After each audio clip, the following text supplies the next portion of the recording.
Hi guys, আজকে আমি পাবদা মাছের ঝাল বানাবো। প্রথমে আমি লাইটার দিয়ে গ্যাসটা জ্বালিয়ে নেব। সর্ষের তেল দিয়ে দেবো।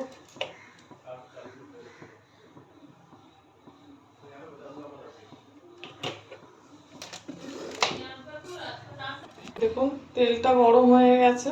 এবার আমি এতে মাছটা ছেড়ে দেবো আস্তে আস্তে।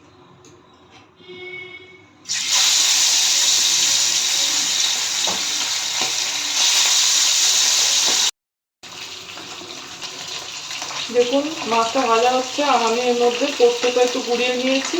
এর মধ্যে একটু সাদা সর্ষে দিয়ে আর একটু কাঁচা লঙ্কা দিয়ে এটা বেটে নেব।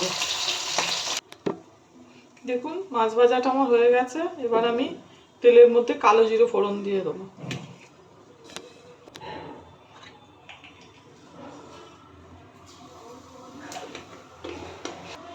এর মধ্যে আমি এবার বাটাটা দিয়ে দেবো।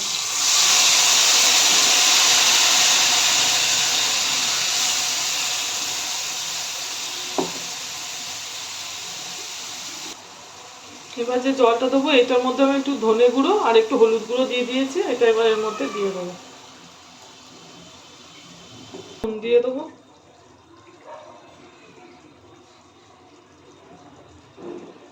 মাছে নুন দিয়েছি, বেশি নুন দেবো। এবার মাছটা আমি হতে দেবো। দেখুন পাবদা মাছের রান্নাটা আমার হয়ে গেছে।